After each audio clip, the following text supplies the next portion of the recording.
Oh, is the gavel back there, Paul?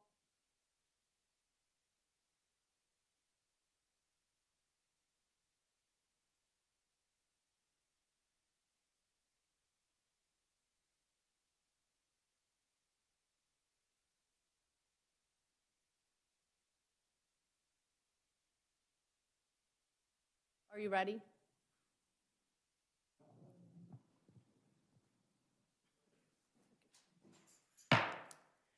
Good evening.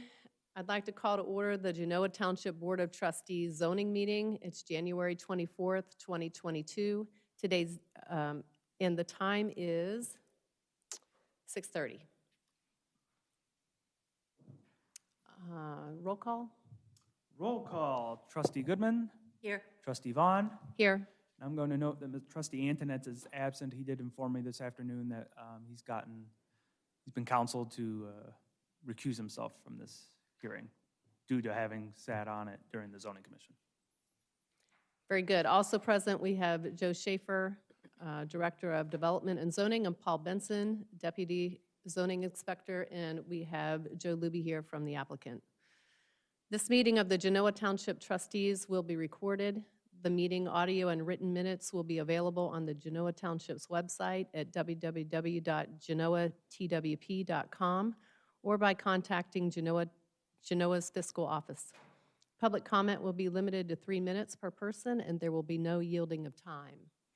Tonight, we'll hear case number ZC 2022-05, the Grove Final Development Plan.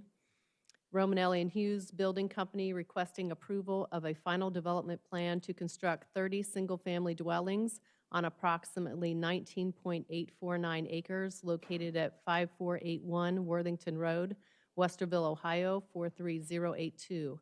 Parcel number 317-23003-001-000.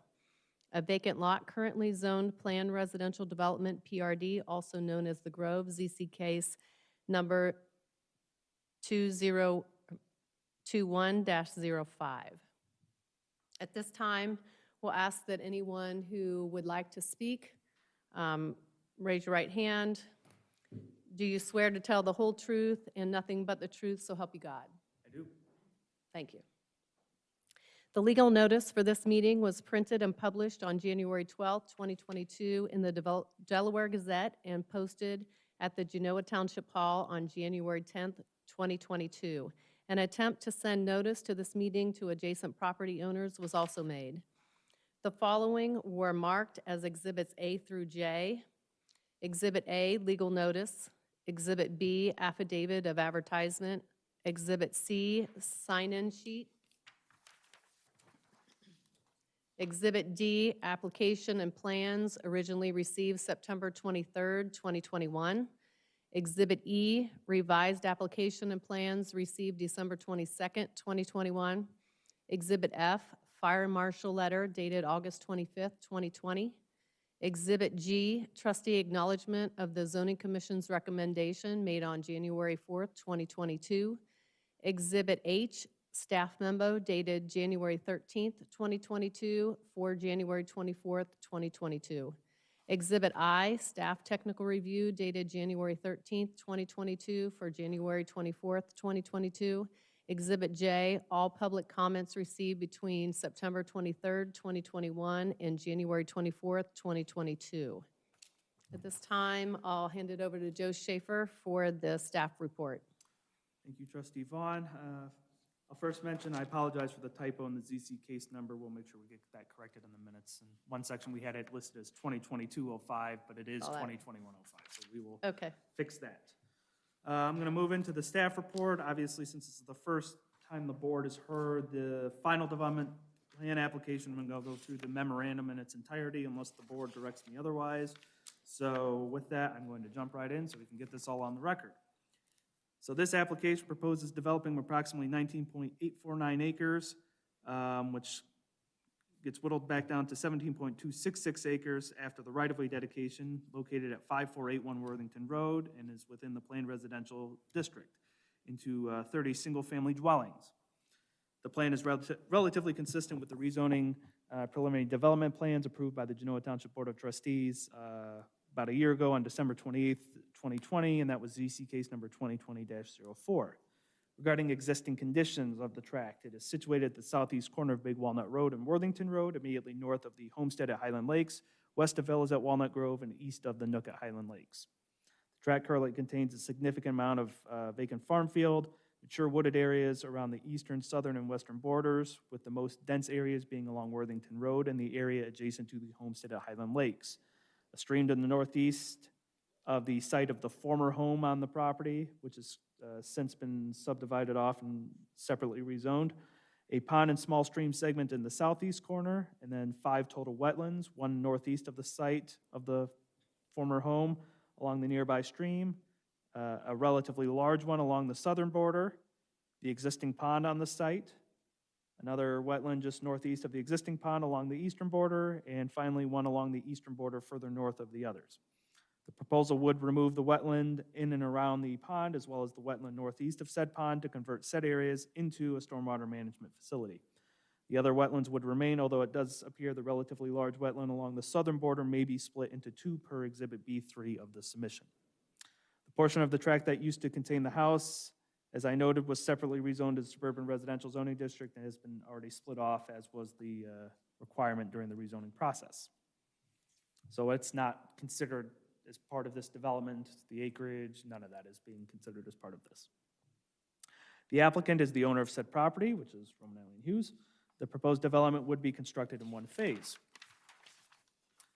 Subject application was reviewed against the February 5th, 2019 version of the zoning resolution pursuant to a divergence granted during the rezoning and preliminary development plan process. I'm going to go through just the summary of changes that the applicant provided from what changed from the preliminary plan to the final plan.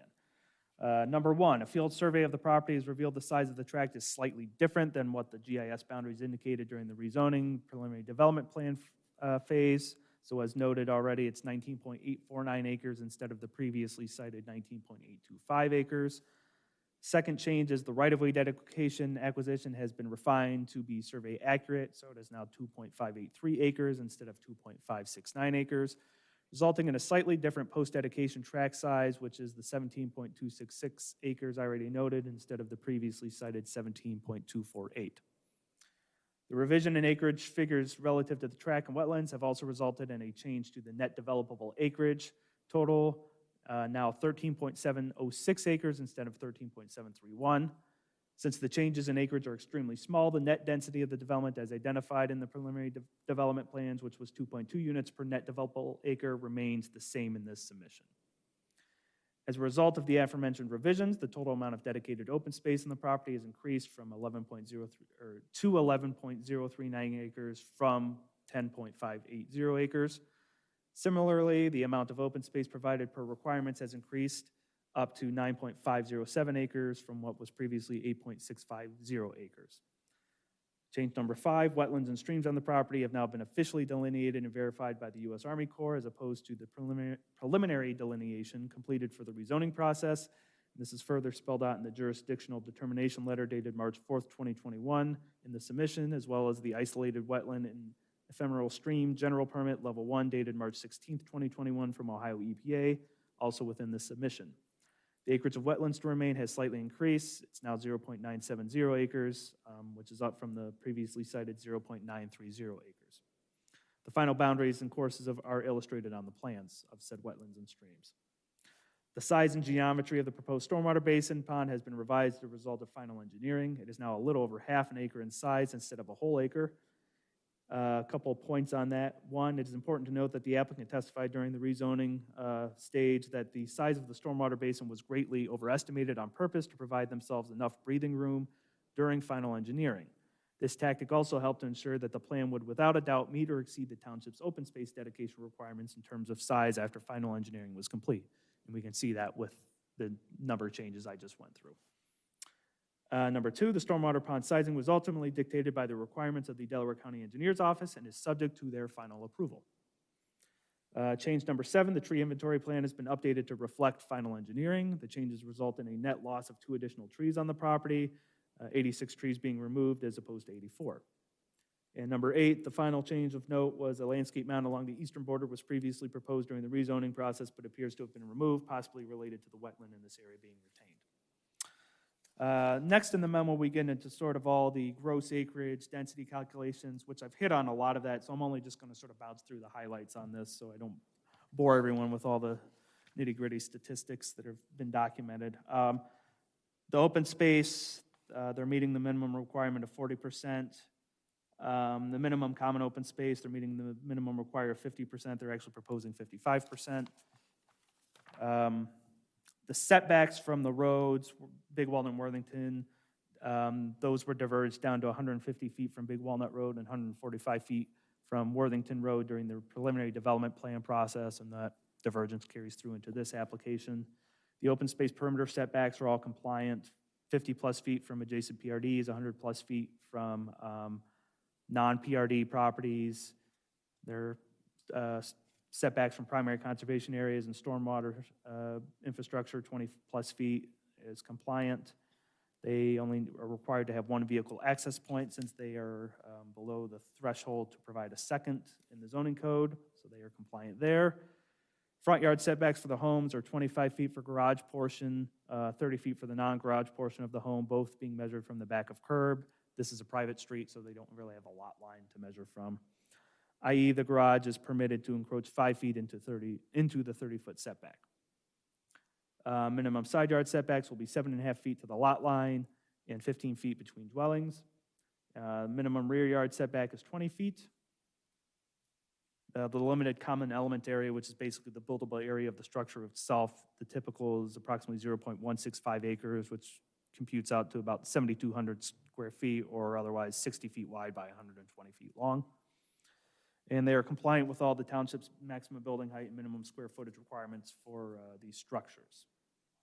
Moving on into more specifics, letters confirming utility service, that being public sewer, public water, electricity, and gas availability, have been provided in the submission. Regarding access and traffic, the development would be accessed via a single access point onto Big Walnut Road, as you can see on the drawing presented on the screens. 30 units is the maximum, as I noted, number of units in the zoning resolution allows, with only one vehicular access point. So they're right up against that threshold, but they have not crossed it.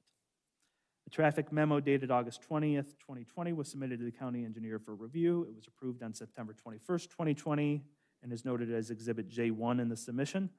The memo notes that an eastbound right turn lane from Big Walnut Road into the development is not warranted pursuant to standards established by the Ohio Department of Transportation. The traffic signal with turn lanes was installed a few years ago at the Big Walnut-Worthington intersection. Additional improvements to Worthington Road were more recently constructed by the developer of the Nook Highland Lakes project to the west. An emergency access drive is not required, as the number of proposed units, again, does not trigger the requirement. Regarding streets and parking, the proposed street network is circuitous in nature. No cul-de-sacs, dead-end streets, or common access driveways are being proposed. All streets within the development, as noted, will be private and designed to county standards. They have measured approximately 28 feet wide, measured from back of curb to back of curb, and shall have curb and gutter systems. Parking would be permitted on one side of the street. Each unit will also have 4 parking spots, 2 in the garage and 2 in the driveway. Regarding a small standalone parking lot consisting of 4 spaces is being proposed to serve the mail kiosk for this development. So going off script, as we all know, the post office in these types of developments is shifting to getting away from the typical mailbox in front of each home to now these cluster mailboxes. So what we've been asking the developers to do where they can is provide little parking lots in front of these kiosks so residents have a place to pull in, get out of their car, get their mail.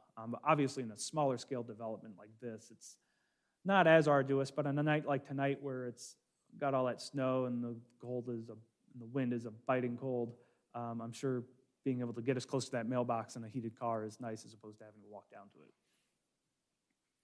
it. Regarding open space and landscaping, the entirety of the development is surrounded by open space as required by the zoning resolution. Open space areas within the plan will be owned and maintained by the condo association. The submitted tree inventory plan indicates that 909 of the 995 trees on site will be preserved, which equates out to approximately 91.4%. 5 of the 86 trees being removed are ash trees and/or are in poor condition.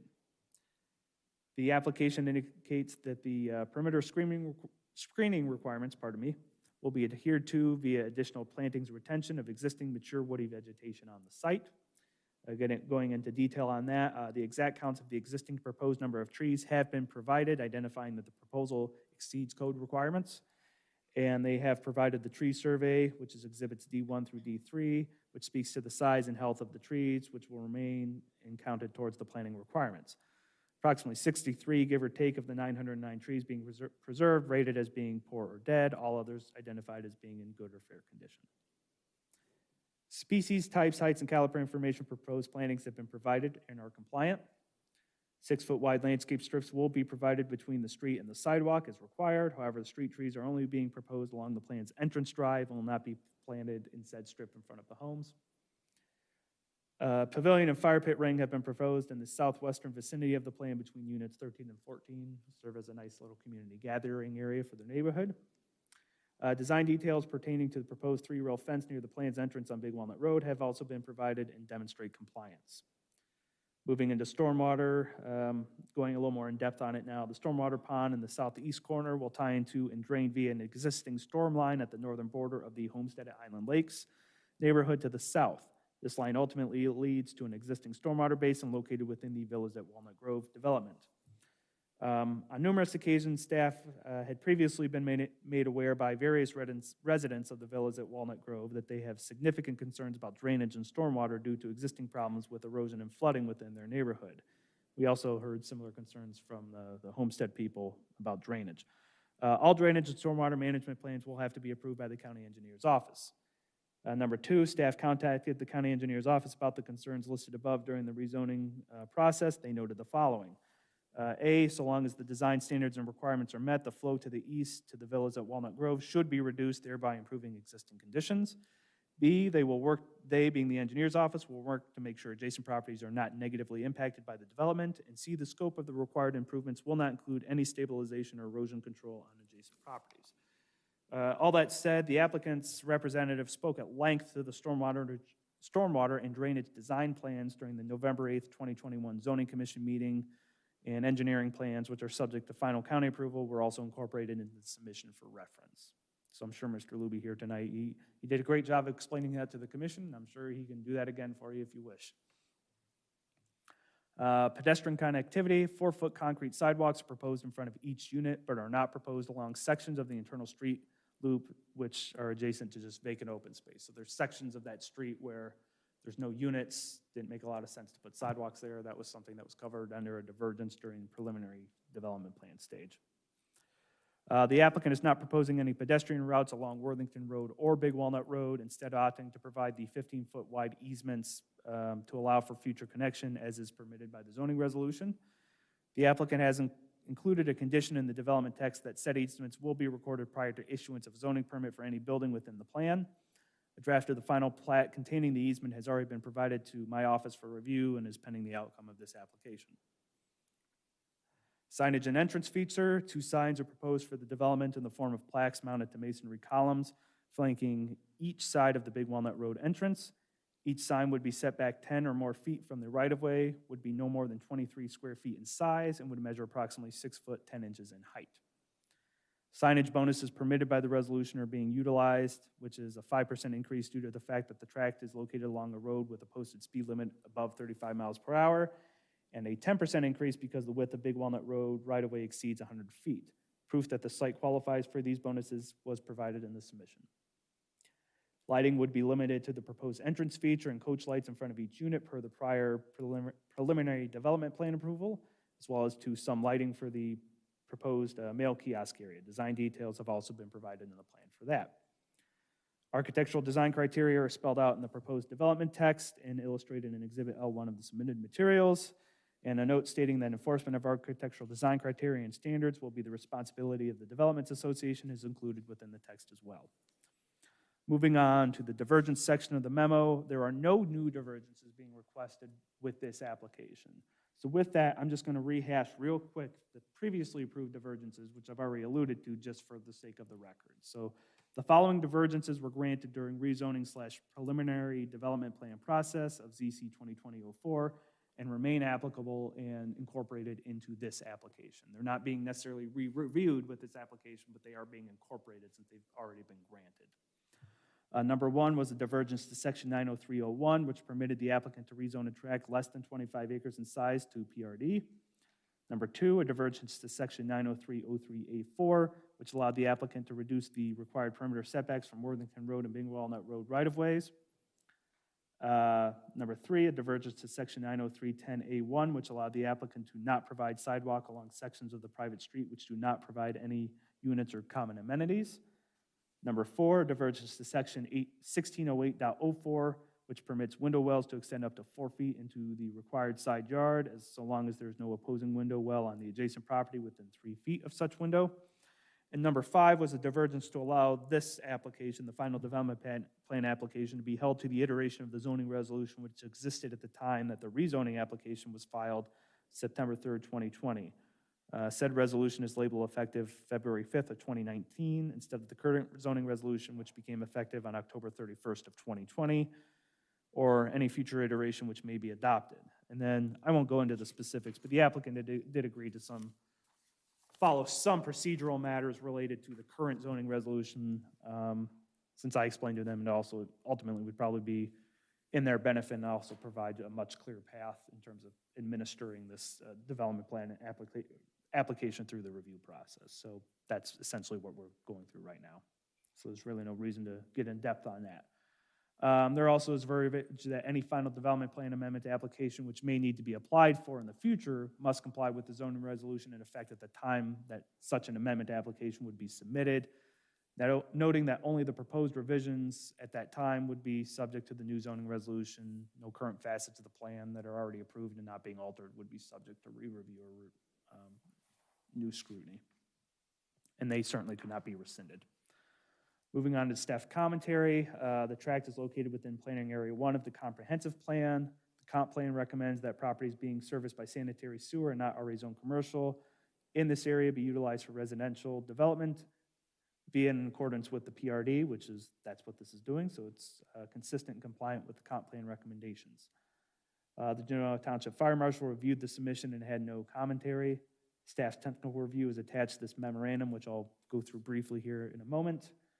I had some suggestions in here that I noted for the zoning commission. Since the zoning commission didn't really pick up on them, and I don't think I'm going to go through them any further at this time unless the board wants to hear more about them. Should the application be approved, the applicant will be required to obtain engineering approval from Delaware County, plat the lots with the county as may be necessary, and obtain appropriate permits prior to constructing any units.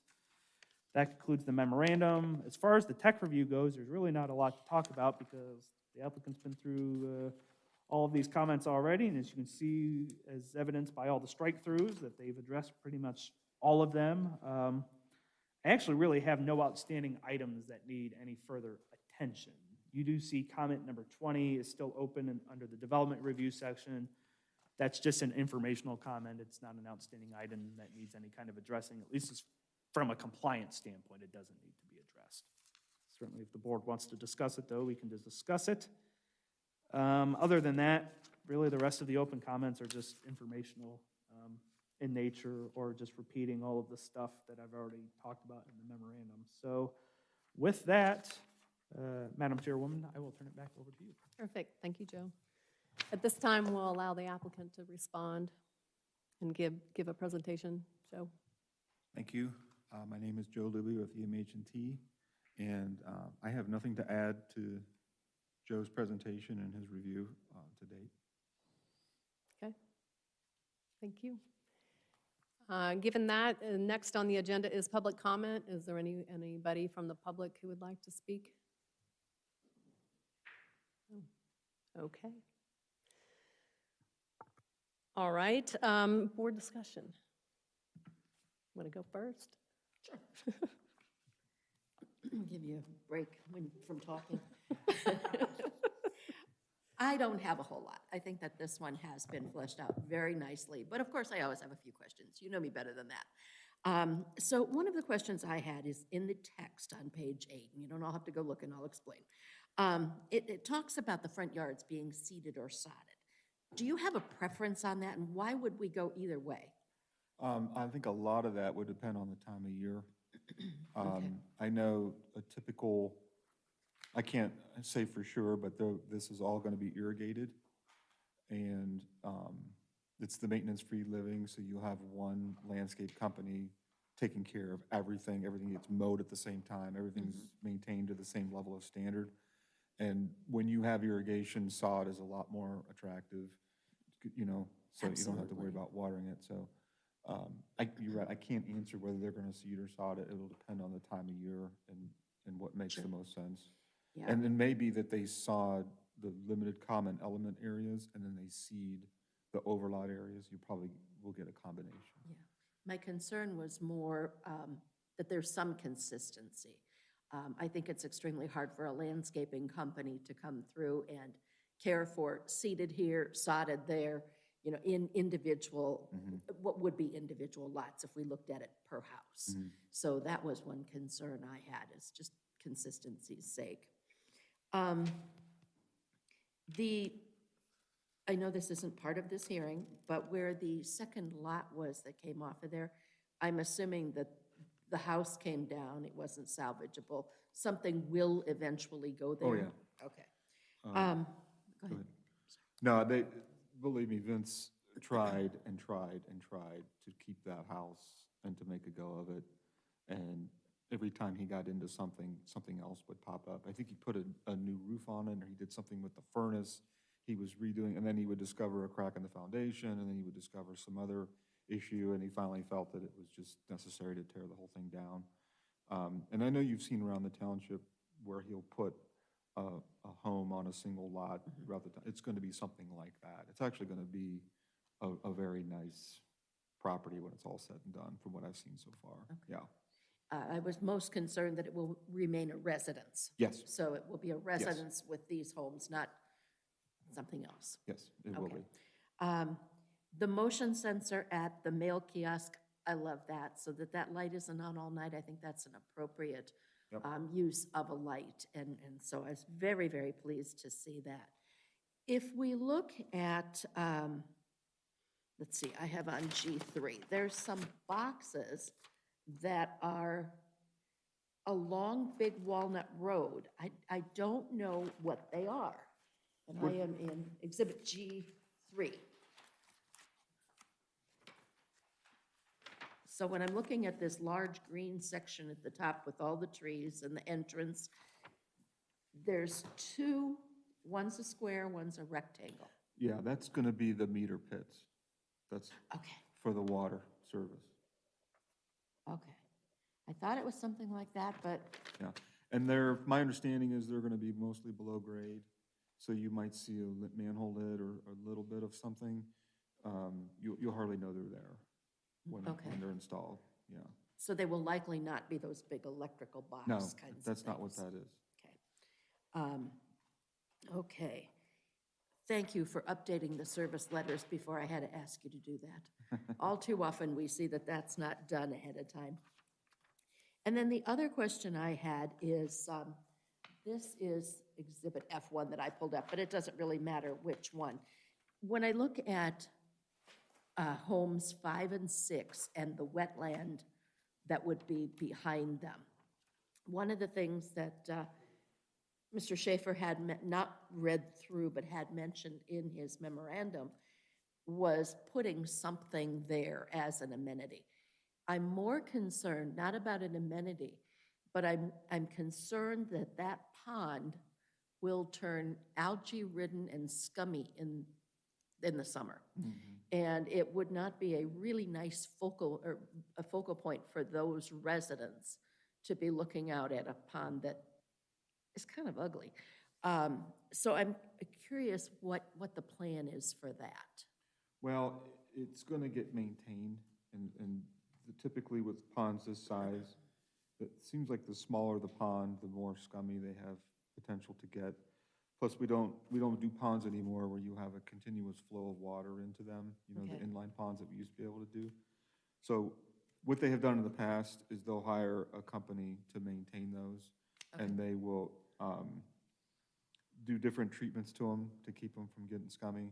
And I'm not going to commit to it, but if it becomes a bit of a burden, they will put a diffuser fountain in them or some other type of fountain Okay. just to keep the water moving. Sometimes not everyone likes those fountains. They don't want to hear that noise all the time. So I'm not going to say for sure that they're putting a fountain in them. They will if it needs to. Because believe me, they don't want it scummy and like that either. Fountain or aeration of some sort. Exactly, yeah, more of an Okay. aeration style as opposed Okay. to some trumpet fountain that looks beautiful. It would be something for the health of that pond to keep that water moving. Right, because I know even with 3 aerators and a fountain on ours, we still get the pond scum in the Yeah. fall sometimes. It needs some kind of chemical treatment at that And, point. yeah, It's probably not getting okay. it. I was just concerned for those residents. I wanted to make sure that we had addressed that. I think.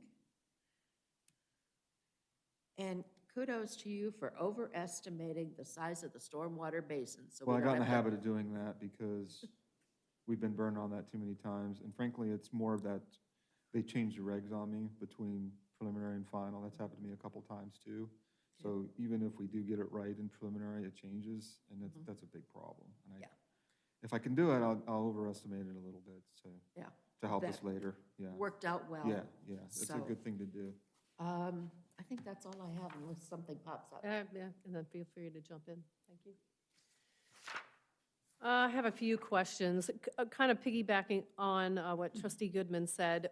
I also was going to ask you about the landscaping that Mr. Schaefer had recommended around the pond near 5 and 6. Why did you opt not to address that? We can do it, and, you know, I've been in front of you guys now for a long time, and there was a time when we would come in and show all kinds of stuff, and it gets to be a bit of a problem later. So the strategy has been to show a more of a minimal Okay. in zoning, but then do more later. I'm sure you guys wouldn't mind if we did more later. And that's what you're seeing. We Okay. didn't overcommit on the landscaping and do way more. So I think we all know a typical R&H development is going to look very nice. And I would expect there'll be more landscaping than what we're showing. Okay, That's really why we didn't do it that's fair. on paper. Okay. I did listen to the previous 2 zoning commission meetings, and I know you went through a thorough explanation of how the water's going to move out of the pond and where it's going to go. But when you're listening to the audio, you can't see what you Okay. are referring to. So could you briefly, I mean, I got the gist, but if you could kind of explain how it's going to move. I know when you have a large rain, it will go in a different direction than when you have just your average rain, but if you could kind of explain to me where it's going to go and when, that would be So- helpful. If you look on, which one is that? That's not I, is it? But the water's going to go the same direction that it's going now. What we had to do per county requirements is we had to do some off-site improvements, which after all of the analysis and all of the survey data and everything that we went into it, the bottom line is we had to put in this little bit of a mound. I hesitate to call it a mound. It's really more of a bump to keep the water going from not going where it shouldn't go. And that's really only under high rain events, high water events, 100-year kind of stuff where everything kind of shuts down. And what they call those big fat arrows, those are your major routing arrows. And we're required to design for that scenario. That pond's full, all the pipes are full, water has to go in a safe course before it goes into somebody's basement window or something. So that scenario is what you're seeing. And that, I thought there was an exhibit that showed it off the property and how it extended. Yeah, here we go. Page 10 of 28, you can, yeah. Page 13 of 28, you can see how that hatching area is where we had to address it in order to, you got 13 of 28. Just go to the next one. That one. So.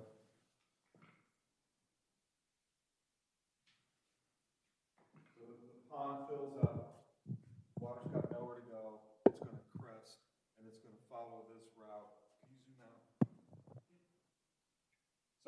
here's all my houses, the water will go this way, and it'll head down this way, and it'll get into that existing pond before it does anything we don't want it to do. That's, in a nutshell, that's what we did. And if, when all is said and done, the water doesn't do what it should do, what happens? Well, I mean, really, I just want to play devil's advocate, that yes, this is what it's planned to do, but water doesn't always do what it's planned to do. Well, if it doesn't do what we expect it to do, then it was installed properly. Then, you know, Improperly. there's issues like Okay, that. And you're okay. going to have the county come down on Okay, the applicant, who's going to come right down on us because we designed it. Okay. So, and it'll get fixed. okay, that's what I Yes. want to hear, is it's going to get fixed, right? Because that's what the residents want to hear. If Yep. there's an issue, somebody's going to fix it. Okay. Yep. All right. Oh, yeah, yeah. And it gets as-built now too, so. Yeah.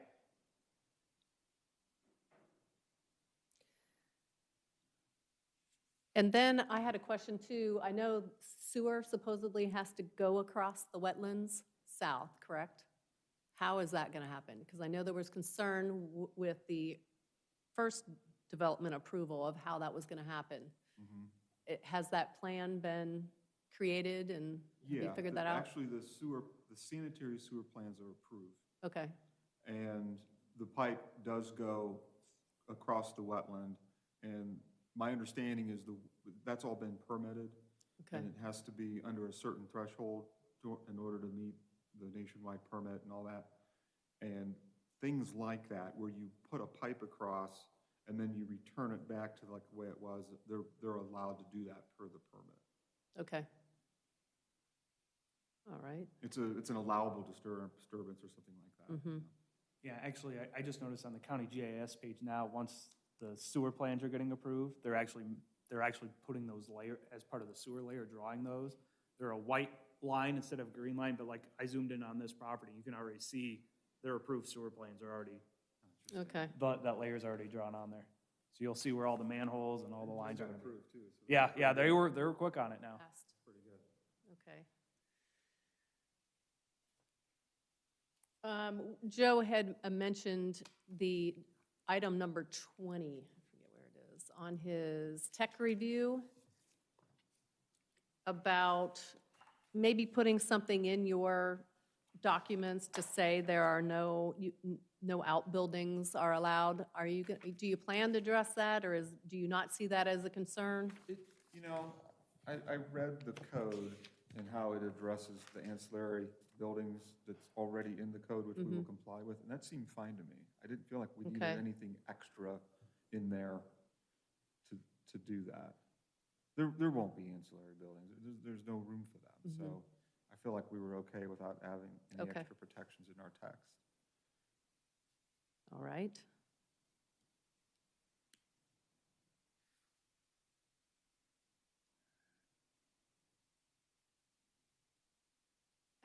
Joe, have we heard anything? Again, I listened to the first zoning commission meeting. There were resident concerns about the entrance. But then I didn't really pick up on those concerns at the second zoning hearing. Nobody's here tonight, residents from across the street, to address traffic and the safety issues of the entrance.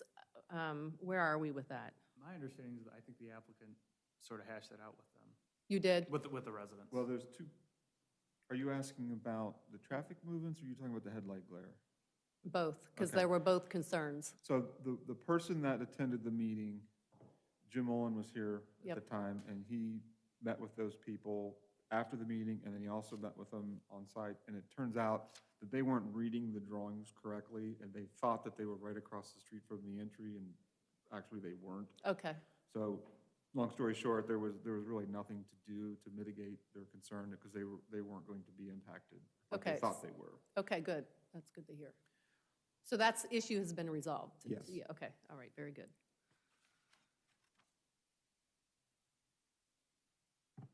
And I guess I didn't get the updated sewer letter. The last one I have is August 24th of 2020, which has an 18-month, Well, we have approved plans at Okay. this point, so I didn't see the that's a reason for null and letter. void?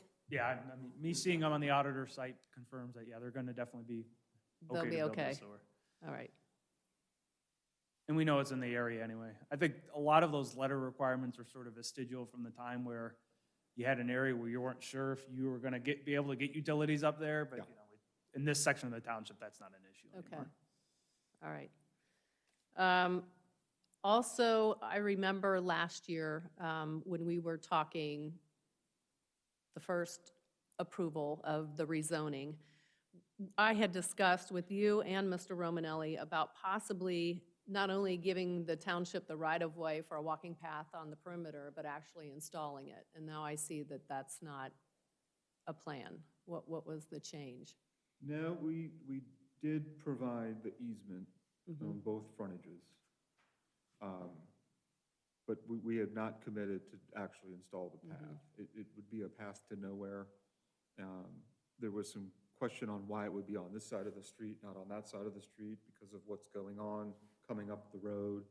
I know there was some of those discussions, but at the end of the day, we weren't required to do that Right. as a condition of the zoning, so we're not showing that. Okay. And there, Paul Benson pulled up that, so you can see the sewer, new Okay. sewer Pretty in cool. white. Yep. They got the Okay. measurements on the manholes and everything. Wow. Or the Okay. lines, Oh. I mean. So if you click on one of those dots, you'll get an invert and a size. I'm not exactly See in the sure GIF, if yeah. they, I don't know if Oh, they drilled yeah. down to that level. It's got the size, though. Yeah, so, I mean, you can see that's, and you can see where it ties in down there to the south, the route. Yep, yep. And there it ties into that manhole that's right there at the top of Homestead. Okay, thank you. Back to the walking path. When we discussed last year, it wouldn't take much for the township to connect that walking path to, what is it, Ketterington?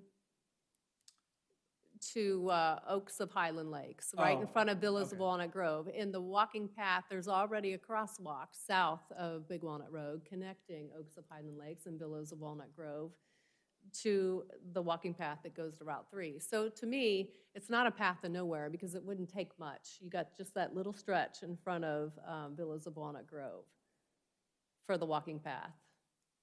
That's why I'm asking. And it was discussed last year, and it sounded like Mr. Romanelli was willing to do that for the township. I don't recall him ever saying he Yeah, was willing my to husband do will it. tell you I have a memory like an elephant. But the segment you're talking about is not even on our property. We're not No, gonna do that. yeah. So the township would take care of that because Oh. that wouldn't take much Yeah, if you would connect it. Your community doesn't have a walking path. You had talked about maybe putting one in, but then you said it would be a path to nowhere. I think this would just be, I can't tell you the number of people who come out of Homestead, Oaks of Highland Lakes, Villas of Walnut Grove, walk through my neighborhood, or tell me that they would cross the street and walk the path. So knowing the clientele in those communities that are adjacent to this property, I know that those residents would use the walking path. That's why I'm asking. I think it would be beneficial to the people who are living there. I hear you. I cannot commit to that. I tonight. figured you couldn't, but I would like to see that happen. And I I'm think putting it on the record. another, a comment would be a more thorough path master plan at the township level to not just identify corridors, but what Yeah. side of the street is going to get path, what side of the street's going to get sidewalk. Okay. That's the typical detail, is sidewalk on one side, path on the other. Okay. And then when we're in the very early stages of a project and we're programming it and looking at all the costs associated with it, it gets factored in as part of the business plan. That would help instead of, Okay. willy-nilly saying we want a path here and a path there. I understand I that. think you're close to that, from what I can tell at the township, but I look at that and it seems to me that the path should stay on the north side, but then, That's easier said than done when you don't have the right-of-ways to those I know. communities. So Been there. sometimes it's easier to just go where you have the right-of-way. I know, And north-south at this point isn't going to make that big of a difference because the people north of Worthington Road, not too far up, they connect to Braymore, and those people cut through my neighborhood and they get to the path anyway. So north-south at this point, it doesn't matter. and then, as you know, that crossing there, those types of crossings become you have to be very, very careful Right. when you, because that type of path should have bicycle riders on it, and they don't like to stop, and they need to make sure you got good sight distance, and people driving have a good advance warning that somebody might be, all that kind of stuff. The mid-block crossings, that's what you're introducing there. Yep. If, you got to think that through. So you got a curve there, and just make sure that that is a good place to introduce a crossing. The crossing is already there, is what I'm telling you. But it's not already a there. bike path crossing, it's not a multi-use trail crossing. I don't, What you would it has the introduce. blinking lights. I mean, you can, no, it doesn't. It's a crosswalk and it It's has just a the crosswalk. hawk thing, I believe. I thought it had It's it got does the hawk have a, beacon is yeah, there. it does. Yeah, it's Just already an there. additional note, if I might. Yeah, go ahead. The Parks Committee has been looking at this for a long time, and having been the liaison to them, I'm, well Yes. aware of that. It's my understanding that we have the easement from Ketterington to this piece of property. This will give us the easement to come across Big Walnut and then down Worthington. And they have it on their radar to move this up as far as they possibly can to get this connector done, because we've had a number of folks who have requested that. And then the next step would be obviously to look south of that to get them down to Freeman, but that's not part of this. Right, So- thank you for adding that. But that's a good point of why we've been working, and that's why we revised the code to at least try to secure at the very least the easements, because that's oftentimes the biggest stumbling blocks to trying to installing these is just getting the land, The topo and the utility stuff, we got very smart people who know how to build trails. They usually can figure that kind of stuff out. But if you can't actually get control of the land, then it's, Right. it's a huge obstruction. Right. Well, I thank you for giving us the easement. That's a step in the right direction. Well, and the easement does two things. Obviously, it gives you a right to put the path in, but it forces us to keep stuff out of that corridor. We got mounding, we got landscaping, we got fencing and things like that. And we just know not to do that in that easement. That helps set it up for later to go in easier. And I am probably gonna work with them on the final plat just to make sure that easement makes sense, like in some of those areas where the right-of-way makes like a hard degree turn, making sure it's more of a curved easement so we don't end up with a path, Right. that's Yeah. doing a whole bunch of crazy turns, and I'm sure we can work all We that did- out. We did curve it for you a little bit. Yeah, on this one, I think you and I talked about it. I think the engineer I talked to, when they sent me the plat, I had mentioned the same thing to him, that let's make sure it's not too hard of a right turn on those. Okay. I don't, Trustee Goodman, you have anything else?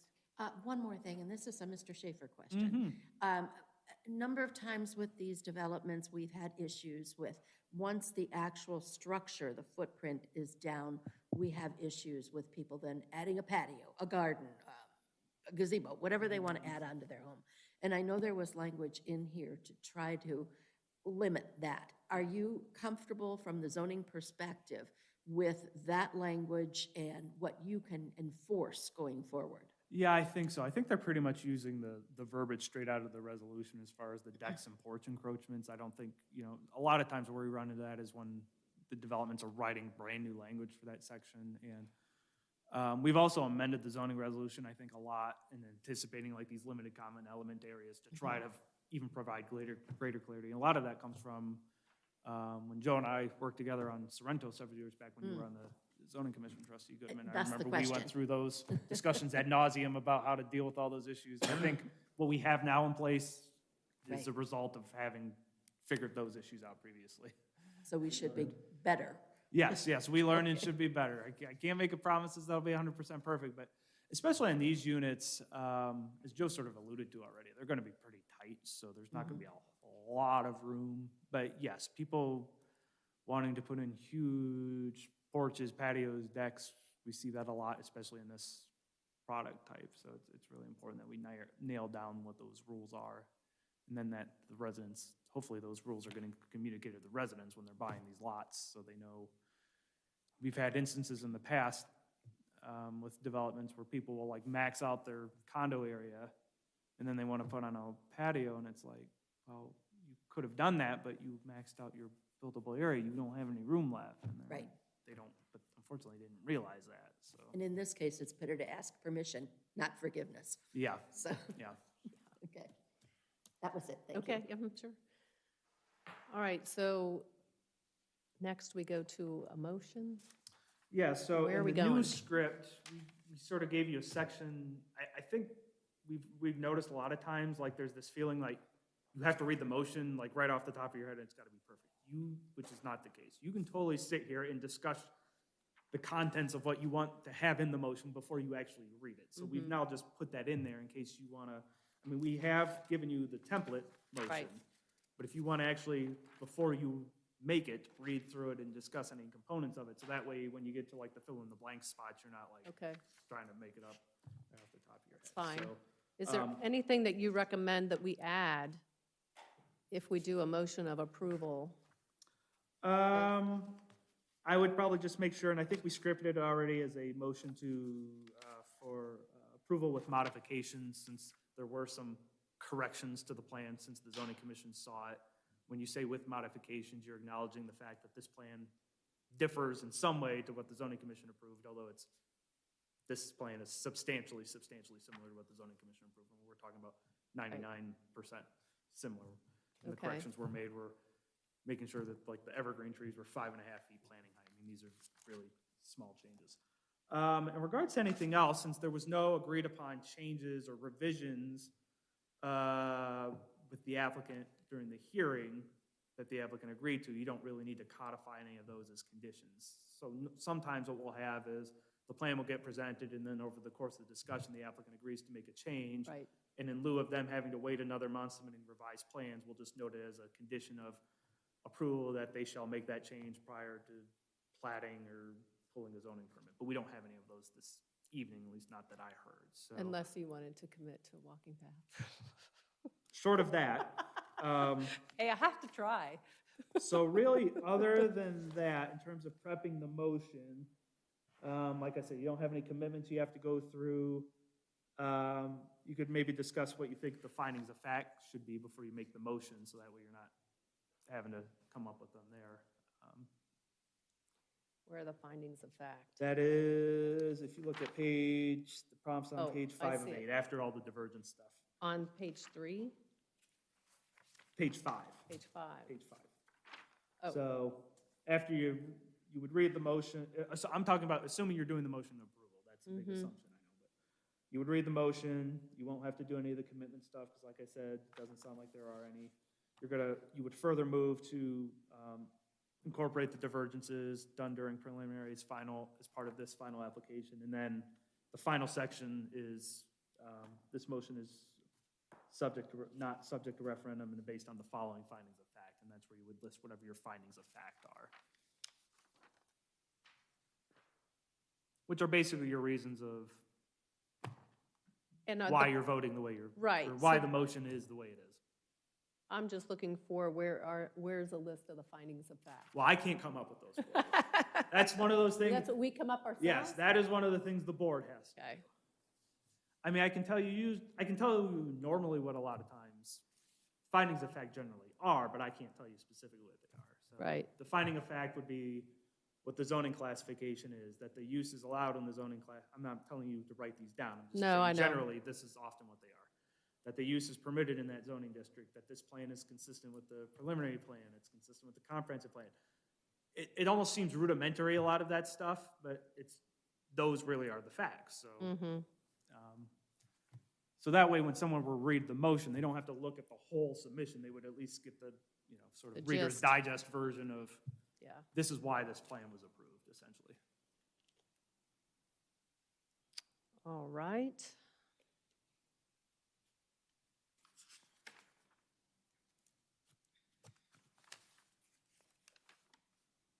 And then obviously, the other motions regarding continuance or denial or scheduling the hearing to a later date, tabling, all that stuff's in there too, should you need them. And I can answer any questions on any of those as Yeah, well. so do we need to, so you have the motion kind of written out here, and then we don't have to list out any commitments because there haven't been any. None that I heard Oh, anyway. yes, me either. And then, do you want me to go ahead and read all of the divergences in the motion? Yeah, Read That- each one? and admittedly, that's a little belt and suspenders, but Yeah. it really that's helps okay. clarify the record that those divergences granted during Yes. preliminary are part of this That's approval. okay. Yep, I'd rather be safe. Yep. Okay. And then finding of fact?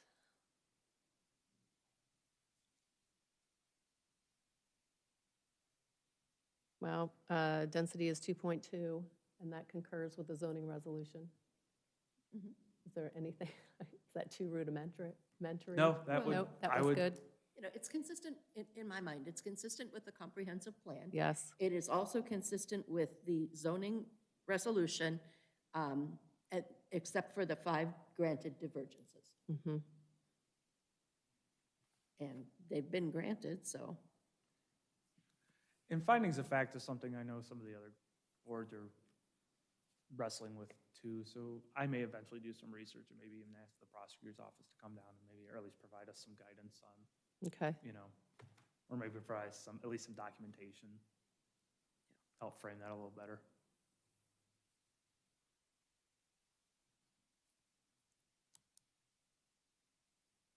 anything else? Anyone recommend? Do we want to address the use? I mean, it is, if you think about the description, you had to have it, had a description, forget which, it must have been in your review of this plat. I mean, even just saying the development is 30 single-family units, that's a fact. That's, you have found that fact, that that is what is being proposed.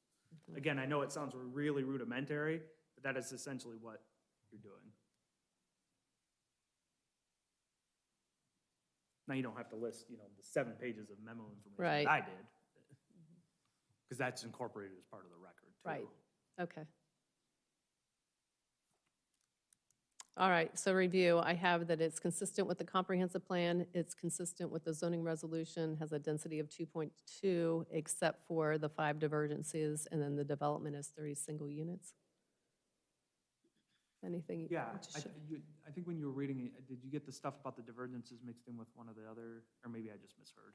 I put it together. Do you want me to put it separate? No, however you want, I thought maybe I misheard it, but. No, I said that it's consistent with the zoning resolution with a density of 2.2, except that it has Oh, I 5 got it. divergences. Yes, that makes sense now. I thought you were jumping from like one topic to the other Oh, and then yeah. back to the first, but I see what you were doing Okay. now. Okay. Unless you want me to write it No, more I had to clearly. visualize the commas Okay. that were, Yeah. I that know. were in that I know statement, so. what you mean. Okay, You might put, consistent with the comprehensive plan for planning area 1, oh, good, thank you. just to define it a Yep. little further.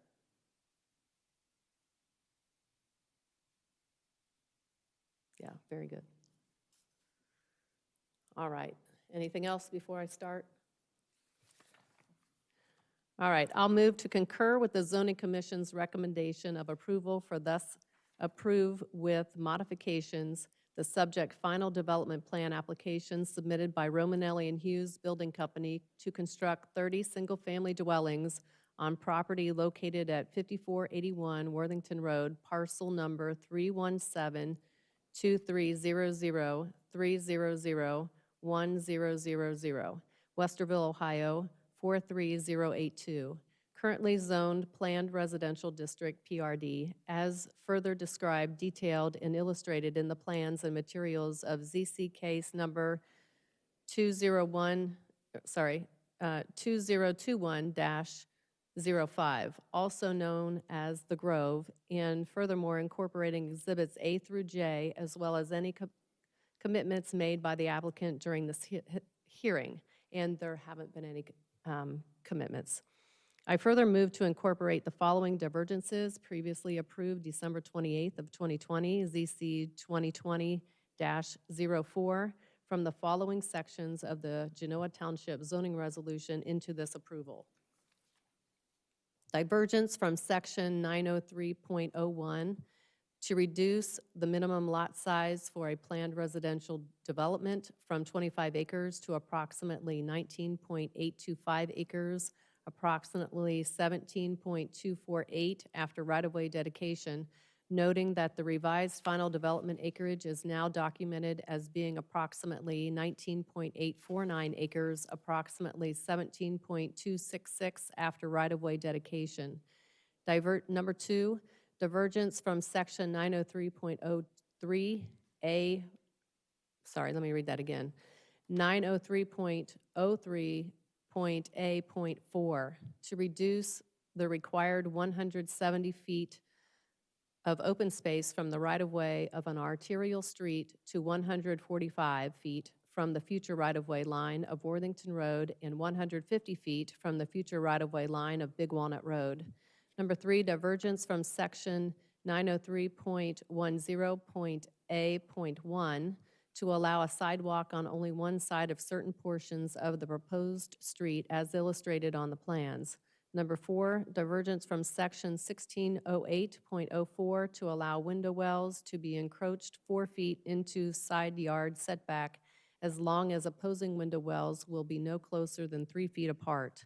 Number 5, divergence to allow the final development plan application for this parcel be regulated by the zoning resolution that was in effect on September 3rd, 2020, and not be subject to any possible amendments that are made to the zoning resolution from September 3rd, 2020 to date of final development plan application submission.